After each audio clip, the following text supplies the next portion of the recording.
used to think that venison was such a special meat that you'd only have on special occasions, but in fact, it's so easy to cook and it's so readily available. I've made it part of my everyday repertoire.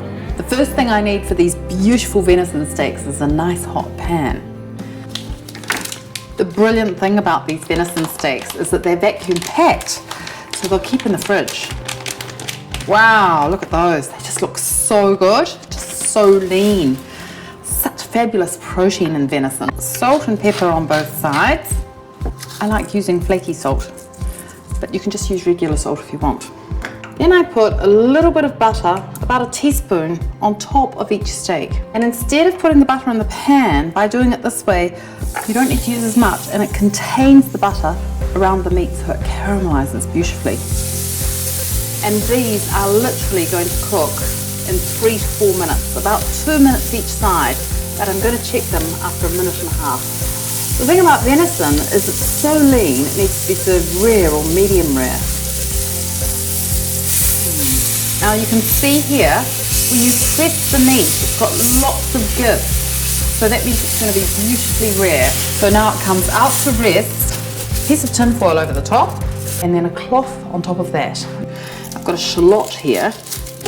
They just add such a sweet flavour to a sauce. Into the pan with the butter, so just let that sizzle for about 5 minutes, just to soften out the shallot. What I'm going to add now is about a teaspoon of some kind of fruity jelly. I've got red currant jelly here.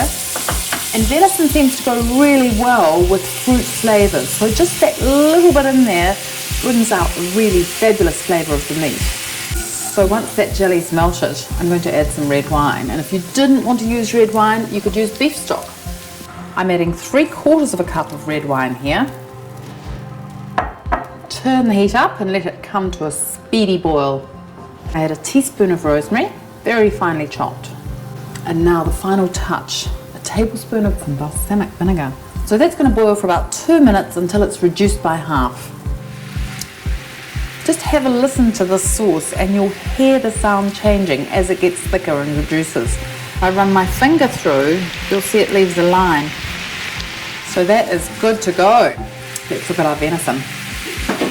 Now here's the trick. Can you see that the grain is running this way? And I want to carve the meat across the grain. That means it's going to be really tender. So by resting the meat, it's got this beautiful even colour all the way through and none of the juice is coming out. Let's get these plated up. Divide the sauce between the plates and pop that beautiful Silver Fern Farms venison on top. A sprig of rosemary to finish, and just like that, the perfect dinner à deux. Venison with balsamic jus.